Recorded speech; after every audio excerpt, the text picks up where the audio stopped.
അല്ലാഹു അല്ലാഹു അല്ലാഹു അല്ലാഹു. അസ്സലാമു അലൈക്കും വറഹ്മത്തുള്ളാഹി. ബിസ്മില്ലാഹിർ റഹ്മാനിർ റഹീം. നമസ്കാരം അർത്ഥസഹിതം പഠിക്കാം എന്ന വിഷയത്തിൽ 28ാമത്തെ ഭാഗമാണ് നിങ്ങളിലേക്ക് എത്തിയിട്ടുള്ളത്. നമസ്കാരത്തിന്റെ ഫർദിൽ നിന്ന് 4 ഫർദുകളാണ് 27 ഭാഗങ്ങളിലായി ചർച്ച ചെയ്യപ്പെടുന്നത്. 19, 21 എന്നീ ഭാഗങ്ങളിൽ ഫാത്തിഹ സൂറത്തിന്റെ അർത്ഥം ഉണ്ട് എന്നാണ് ഞാൻ മനസ്സിലാക്കുന്നത്. ഇതിൽ ചർച്ച ചെയ്യുന്നത് 5ാമത്തെ ഫർളായ റുകൂഅ് എന്ന ഫർളിനെ സംബന്ധിച്ചാണ്. ബഹുമാനപ്പെട്ട ഇബ്നു മസ്ഊദ് റളിയല്ലാഹു അൻഹുവിൽ നിന്ന് നിവേദനം ചെയ്ത ഒരു ഹദീസിൽ ഉഖബത്ത് ഇബ്നു അംർ റളിയല്ലാഹു അൻഹു അന്നഹു റകഅ, അദ്ദേഹം റുകൂഅ് ചെയ്തു. 2 കൈയിനെയും 2 ഭാഗത്തിൽ നിന്ന് അകറ്റിപ്പിടിച്ചു, അഥവാ കുറച്ച് ദൂരത്തേക്ക് നമ്മുടെ ഭാര്യയുടെ ഭാഗത്ത് നിന്ന് അകറ്റിപ്പിടിച്ചു. 2 കൈയിനെയും എന്നിട്ട് 2 കാൽമുട്ടിന്റെ മുകളിൽ വെച്ച് വിരലുകളുടെ ഇടയിൽ ഒരൽപ്പം അകറ്റിപ്പിടിച്ചു. ആ വിരൽ കൊണ്ട് എന്നിട്ട് ആ കൈ കൊണ്ട് 2 കാൽമുട്ടിന്റെ മുകൾ ഭാഗം പിടിച്ചു.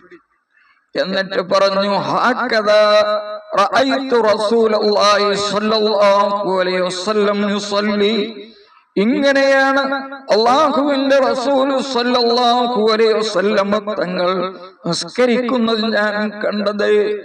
ബഹുമാനപ്പെട്ട അഹ്മദ്, അബൂ ദാവൂദ്, നസായി എന്നിവരൊക്കെ റിപ്പോർട്ട് ചെയ്ത ഹദീസ് അവരുടെ മുസ്നദ് അഹ്മദ് എന്ന കിതാബിലും അബൂ ദാവൂദ് എന്ന കിതാബിലും നസായി എന്ന് പറയുന്ന സുനനു നസായി എന്ന കിതാബിലും ഒക്കെ കാണാം.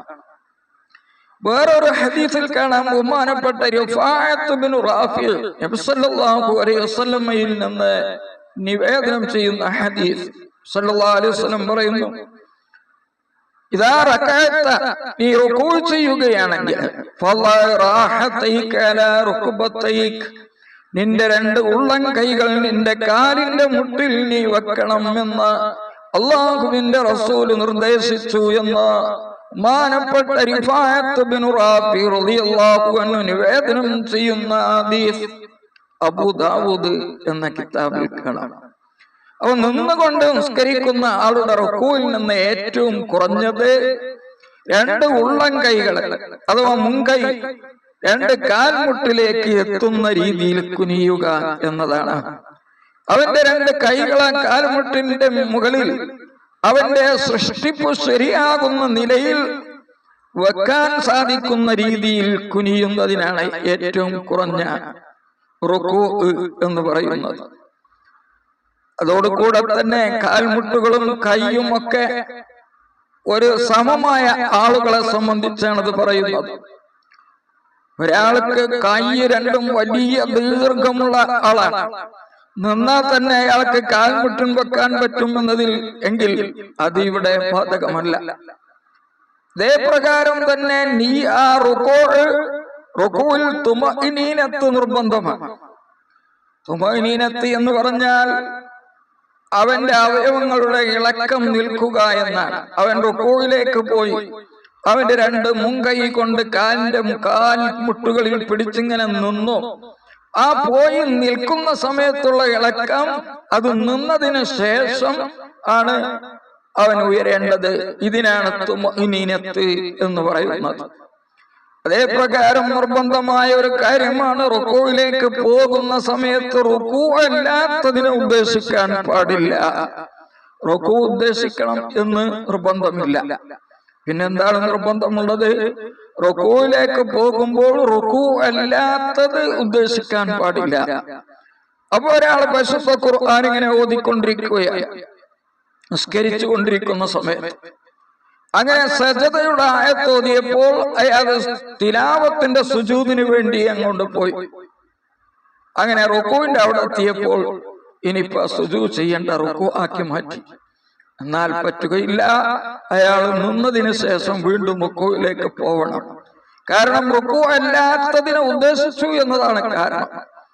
അല്ലെങ്കിൽ ഒരാള് ഇത്തിദാലിൽ ഇങ്ങനെ നിൽക്കുകയാണ്, സമിഅല്ലാഹു ലിമൻ ഹമിദ, അതാണ് ഇത്തിദാൽ.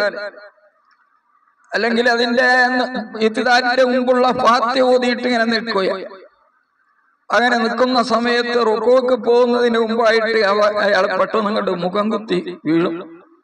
അയാൾ അവിടുന്ന് എഴുന്നേൽക്കുന്ന സമയത്ത് റുക്കൂവിന്റെ അവിടെ എത്തിയപ്പോ ഇനി റുക്കൂ ആക്കി മാറ്റാൻ തീരുമാനിച്ചു. പറ്റുകയില്ല.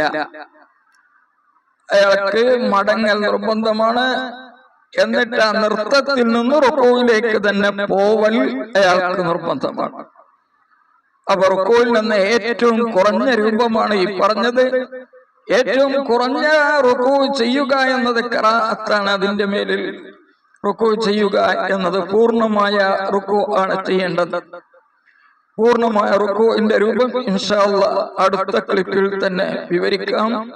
അസ്സലാമു അലൈക്കും വറഹ്മത്തുള്ളാഹി വബറകാതുഹു.